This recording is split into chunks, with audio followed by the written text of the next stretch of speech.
शौहर के मरने के बाद साइमा भाई के घर चली जाती। भाभी और बच्चों के काम कर देती, जिसकी वजह से भाभी इसे बचा कुचा खाना दे देती।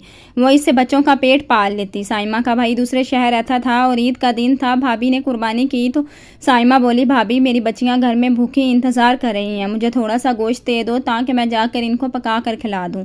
तो भाभी ने मुँह चढ़ाते हुए इसे चर्बी की चंद बोटियाँ डालकर पकड़ा दी। साइमा ने सालन बनाया तो रात को भाई ईद मिलने साइमा से आया तो इसने डरते हुए नलके से पानी भरा और चर्बी से भरा सालन भाई के आगे रख दिया। भाई की आंखें फटी की फटी रह गईं। जब साइमा और मुनव्वर का घर करीब करीब था। जब तक साइमा का शौहर अनवर नौकरी करता रहा, घर के हालात बहुत अच्छे थे, लेकिन फिर एक्सीडेंट से अनवर की टांग टूट गई। वो पहले से ही शुगर का मरीज़ था, इसीलिए ज़ख्म कभी भी नहीं भर सका और वो मुहताज होकर रह गया। मुनव्वर अपने घर में अच्छा खाता पीता था, दूसरे शहरों में भी माल बेचने जाता था और कई कई दिन तक इसके दूसरे शहरों में लग जाते थे। साइमा इसकी इकलौती बहन थी, इसलिए अपनी बीवी से यही कहता था कि मेरी बहन के साथ हमेशा हुस्ने सलूक से पेश आना, अगर इसे किसी चीज़ की ज़रूरत हो तो इसे दे दिया करना। मुनव्वर के सामने तो इसकी बीवी साइमा के साथ बहुत मोहब्बत जताती थी, लेकिन जब वो दूसरे शहर होता तो साइमा से कहती कि मेरे तो कंधों में आज बड़ा दर्द है, आज तो मुझसे सफाई भी नहीं हो रही। साइमा, यूँ करो कि पहले सफाई कर दो, तुम ही आ ही गई हो तो मेरी थोड़ी मदद हो जाएगी। इसी बहाने से साइमा चुपचाप इसके घर की सफाई कर देती, बर्तन भी साफ़ कर देती। घर के सारे काम करवाने के बाद वो साइमा को बचा कुचा खाना दे देती और इसके शौहर की दवाई के पैसे दे देती। साइमा के लिए यही काफ़ी था कि इसके घर के छोटे मोटे अखराजात पूरे हो रहे थे। जब भी मुनव्वर शहर से वापस आता तो इसे एक माकूल रकम मुट्ठी बंद करके पकड़ा देता, कहता कि चुपचाप रख लो। साइमा जब देखती तो अच्छे खासे पैसे होते थे, जिससे इसके बच्चों की स्कूल की फ़ीस भी पूरी हो जाती थी और शौहर की बीमारी की अखराजात भी। खाना बासी होता था, लेकिन इसकी भावा जिसे दे देती थी वही खाना खा पी कर माँ बेटियाँ गुजारा कर लेती थी। लेकिन अनवर की हालत दिन ब दिन बिगड़ने लगी थी। इसकी शुगर बहुत ज़्यादा हाई होने लगी थी, ज़ख्म भी ठीक होने का नाम नहीं ले रहे थे। इसी तकलीफ़ में वो जहाँ पानी छोड़ कर चला गया तो साइमा का आसरा भी जैसे ख़त्म हो गया। बेशक शौहर था चारपाई पर लग गया, लेकिन माजूर था, लेकिन साइमा को आसरा था अपने शौहर का। उसकी आंखों के सामने तो था, जिंदा तो था। इसे अब तो वो आसरा भी ख़त्म हो गया, लेकिन अब तो जैसे इसे अपना आप खाली सा लगने लगा था। 2 बेटियां थी, बेटा भी नहीं था जो कि बड़ा होकर इसका सहारा बनता, इसलिए साइमा पर गशी के दौरे पड़ने लगे। बच्चियां भी रो रो कर बेहाल थी। इस वक्त मुनव्वर ने ही बहन को संभाला था। जब साइमा ने होश संभाली तो भाई ने कहा कि तुम फिक्र मत करो, अपने आप को कभी भी अकेला मत समझना। पहले पहल तो मरियम को भी नंद का कुछ एहसास था, इसलिए जो पकाती इसके घर भी भिजवा देती। साइमा का घर अपना था जो कि इसके बाप के वर्षे से इसे मिला था। कम से कम सर छुपाने की जगह तो इसकी अपनी थी, बाकी सहारा बस भाई का ही था। इद्दत पूरी होते ही साइमा ने सोचा कि वो कोई मुलाजमत कर ले, लेकिन पढ़ी लिखी ना थी, लेकिन सोचा कि घरों के काम काज करके कुछ बोझ खुद उठाए। जब इसने इस बात का जिक्र मुनव्वर से किया तो इसने मना कर दिया, कहने लगा मेरा काम कारोबार बहुत अच्छा है, बस तुम मुझे दुआएं दिया करो, तुम्हारे घर की कफालत मैं कर लिया करूँगा।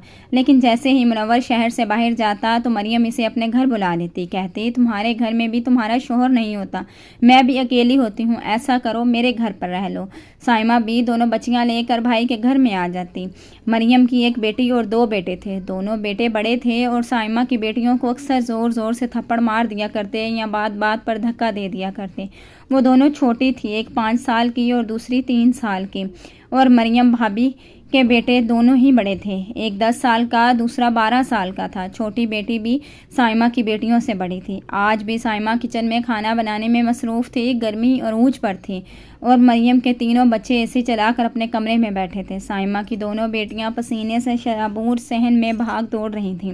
मरियम साइमा से कहने लगी, जल्दी जल्दी हाथ चलाओ, बच्चों को इतनी भूख लगी है कि तुमसे अभी तक रोटियां ही नहीं पकी। बेचारी अपना पसीना साफ करते हुए जल्दी जल्दी रोटियां उतार रही थी और मरियम रोटी लेकर अंदर चली जाती, खुद भी एसी में बैठी थी। मरियम जब रोटी हाथ पाट में रखकर अंदर ले जाने लगी तो साइमा कहने लगी, ऐसा करें मेरी बेटियों को भी कमरे में ले जाएं, सहन में बहुत कड़ी धूप है, दोनों बच्चियां गर्मी में कुमला के रह गई हैं। ये सुनना था कि मरियम के माथे पर बल पड़े थे कहने लगी, ले तो जाऊं, लेकिन तुम्हें पता है ना, मेरे बच्चे इस वक्त अपने मोबाइल और टैब पर गेम खेल रहे होते हैं और ये इनके साथ मोबाइल देखने की ज़िद करती हैं। और तुम जानती हो कि मेरे दोनों बेटे गुस्से के कितने तेज़ हैं, और बेटी तो वैसे ही ज़िद्दी है, वो अपनी मर्ज़ी की चीज़ें देखेगी। साइमा कहने लगी, मैं इन्हें समझा दूंगी। इसने रोटी हाथ पाट में रखते हुए शफक और नम्रा से कहा कि चुपचाप कमरे में जाकर बैठ जाना, किसी को भी तंग मत करना। दोनों बेटियां मान गईं। जैसे ही दोनों बच्चियां कमरे में गईं, थोड़ी देर बाद इनके रोने की आवाज़ आने लगी। साइमा वहीं पे रोटियां छोड़कर जब कमरे में आई तो मरियम का बड़ा बेटा नम्रा को मार रहा था। कहने लगा, कमीनी, तुम लोगों की औकात ही नहीं है इसी में बैठने की, तुम लोग गरीब ही पैदा हुए हो और गुर्बत में ही मर जाओगे। ये सुनकर साइमा को आज बड़ा दुख हुआ। मरियम भी वहीं बैठी अपने बच्चों को खाना खिला रही थी। छोटी बेटी के तो मुंह में नवाले डाल रही थी। मजाल था कि जो अपने बेटे को ज़रा भी डांटा हो। कितनी छोटी सी बच्ची पर कैसे ज़बान दराजी कर रहा था। माँ कहने लगी, क्या किया है इसने जो तुम इसे इतनी बातें सुना रहे हो। कहने लगा, पुप्पो, इसको तमीज़ सिखाएं, इसे नहीं पता कि कमरे में कालीन बिछा है, ये अपने गंदे मट्टी वाले पाँव लेकर आ गई है, इसे ज़रा तमीज़ नहीं है। साइमा कहने लगी, बेटा वो छोटी बच्ची है, अगर तुम इसे कहते तो वो अपने पाँव धोकर कमरे में आ जाती। आगे से कहने लगा, धोने से असल औकात तो नहीं बदलती ना पुप्पो। साइमा को ये सुनकर आज बहुत बुरा लगा। कहने लगी, मरियम भाभी, देख रही हैं आप इतना छोटा सा होकर कितनी ज़बान चलाने लगा है। मरियम कहने लगी, तो क्या गलत कह दिया मेरे बेटे ने, तुम क्यों इसके पीछे पड़ी हो। अरे ठीक ही तो कह रहा है। ये सुनकर साइमा चुप हो गई। समझ गई थी कि इसकी भाभी ही नहीं चाहती कि इसकी बेटियां भी एसी वाले कमरे में बैठें, और वह दोनों बेटियों को बाहर ले आई। खाना बनाने के बाद इसका दिल खाने से भी बिल्कुल उचाट हो चुका था। बस अपनी बेटियों को खाना खिलाया और अपने घर वापस आकर अपने शौहर की खाली चारपाई जब इसने सहन में देखी तो फूट फूट कर रोने लगी। इसे याद आने लगा कि जब इसकी शादी हुई थी तब मुनव्वर भाई के हालात इतने अच्छे ना थे जितने के अनवर के थे। इस वक्त मुनव्वर को कारोबार करने के लिए पैसे देने के लिए साइमा ने अपने हिस्से का सारा जेवर बेच दिया था और चुपचाप खामोशी से भाई को पैसे दे दिए। वो कहने लगा कि ये तुम क्या कर रही हो, अभी तुम्हारी नई नई शादी हुई है, तुम्हारा शौहर क्या सोचेगा। कहने लगी, वो बहुत अच्छे हैं, भाई कभी कुछ नहीं सोचेंगे। बहन भाइयों का रिश्ता इसीलिए तो होता है कि मुश्किल में एक दूसरे के काम आ सकें। बस अब आप इनकार नहीं करें और बहन का मान नहीं तोड़ेंगे, ये आप रख लें। साइमा ने अपना सारा जेवर जो अनवर ने इसे पहनाया था या फिर मुनव्वर ने इसकी वालदा का बचा हुआ जेवर इसे दिया था, सब इसने अपने भाई के हाथ में रख दिया। मुनव्वर की आंखों में इस वक्त आंसू थे। बहन के सर पर हाथ रखा, इसके माथे पर बोसा दिया। कहने लगा, खुदा तुम्हें हमेशा खुशो आबाद रखे। आज तंगी के हालात जब साइमा पर आए थे तो मरियम ने यूँ आंखें फेरी थी कि जैसे इसे जानते ही ना हो। मुनव्वर ने साइमा के जेवर के पैसों से ही कारोबार शुरू किया था जिस पर आज 4 चांद लगे हुए थे। कारोबार चलने के बाद साइमा ने दोबारा ना जेवर मांगा ना मुनव्वर ने इसे जेवर के पैसे दिए। हाँ, ये था कि हर महीने कुछ ना कुछ पैसे दे देता था। और जब से अब वो दूसरे शहर गया था मरियम ने तो जैसे हाथ ही खींच लिया था। पहले तो इसे कहने लगी कि तुम्हें पैसों की क्या ज़रूरत है, तुम मेरे घर आकर खाना खा लिया करना। जब वो घर आती तो इससे कपड़े भी धुलवाती, बर्तन भी, घर की सफाई सुथराई, यहाँ तक कि खाना भी साइमा से पकवाती। और इसकी बच्चियाँ धूप में सहन पर तपते फर्श पर अपने पाँव जलाती और वो एसी वाले कमरे में अपने बच्चों को लेकर बैठी रहती। बार बार यही कहती थी कि साइमा मुनव्वर के पैसे पर ही गुजारा कर रही हूँ। अक्सर तो ऐसा होता कि ताज़ा खाना वो खुद खा कर रात के लिए संभाल लेती और साइमा से कहती कि यार कल का सालन फ्रिज में ही पड़ा है, मेरे बच्चे तो ताज़ा खाना ही खाते हैं, एक दिन पुराना भी सालन होता है ना, तुम मुंह नहीं लगाते। साइमा, ऐसा करो तुम ये सालन खा लो, तुम्हारी बच्चियों का क्या है, इन्हें तो वैसे भी रूखी सूखी खाने की आदत हुई हुई है। बल्कि मैं तो कहती हूँ अभी से रूखा सूखा खाने की आदत डालो। जो हालात तुम्हारे हैं बस मुनव्वर के सर पर ही हैं।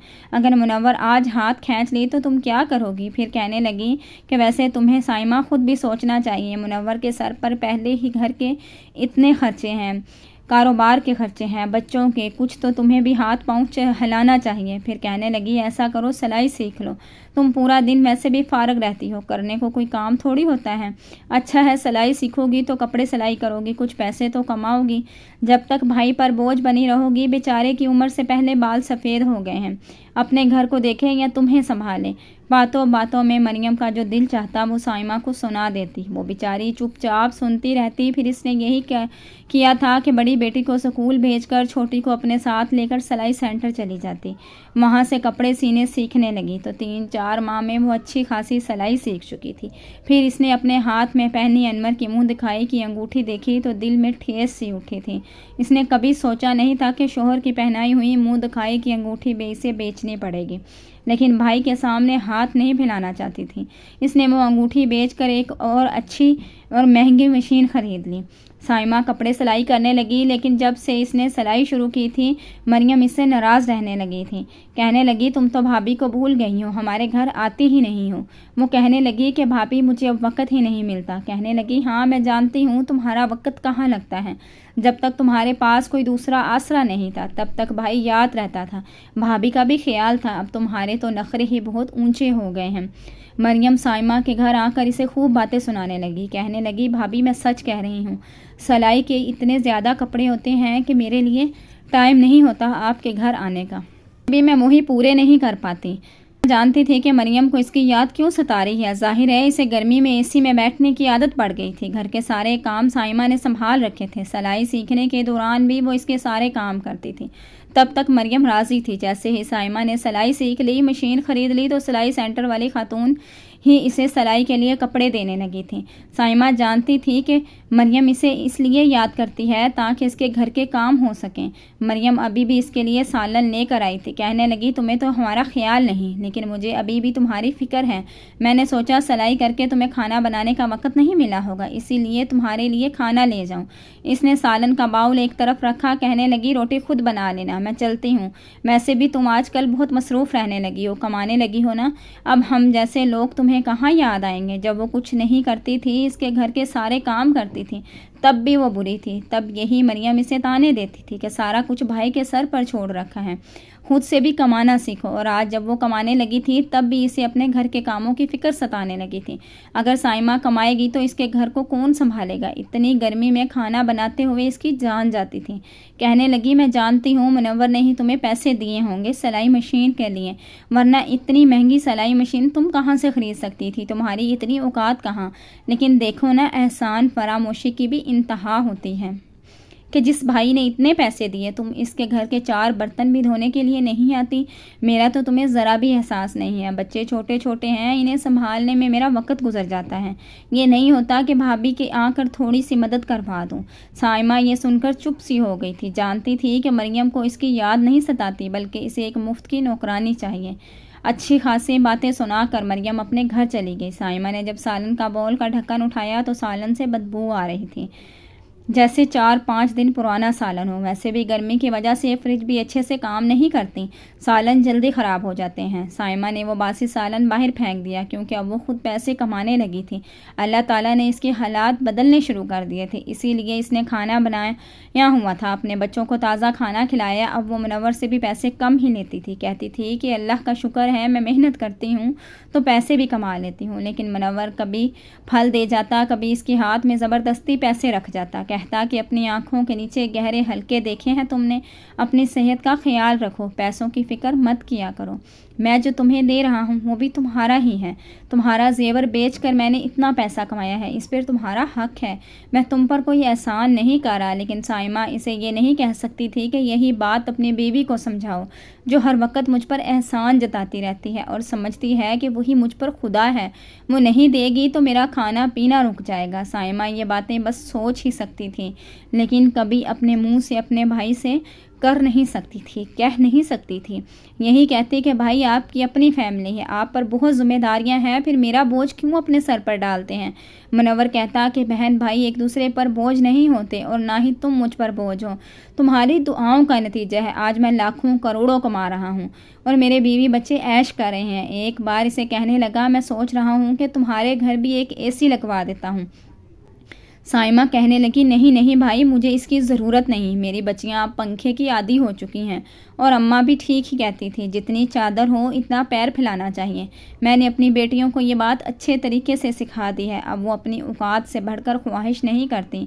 मुनव्वर खामोशी से साइमा की बातें सुनता रहा। कहने लगा कि इतनी गहरी गहरी बातें कहाँ से सीख ली तुमने?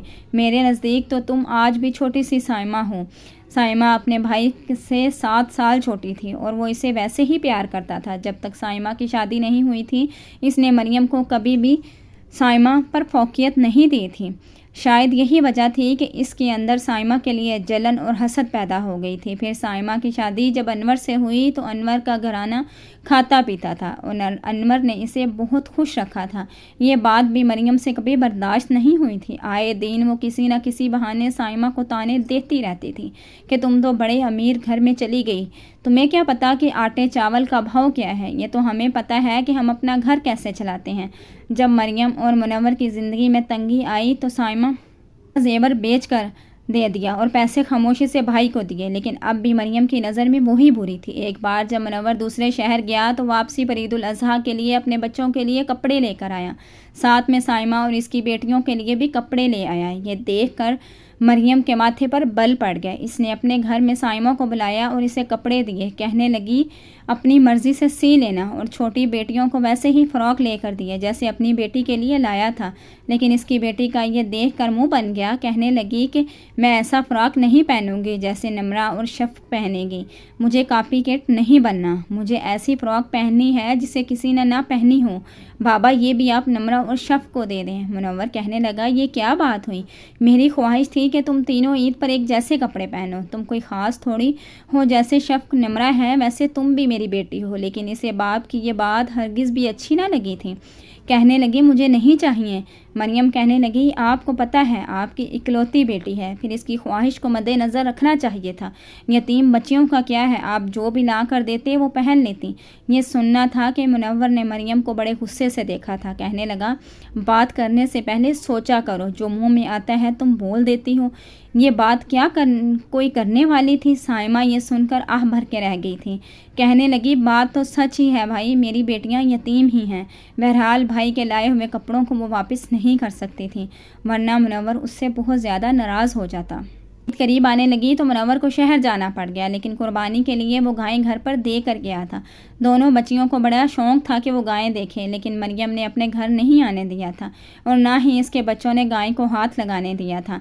जब कुर्बानी हो गई तो साइमा ने मरियम से कहा कि थोड़ा सा गोश्त इसे भी दे दे ताकि वो भी बच्चों को खिला दे, क्योंकि साला साल तो वो सब्ज़ी दाल ही खिलाती थी।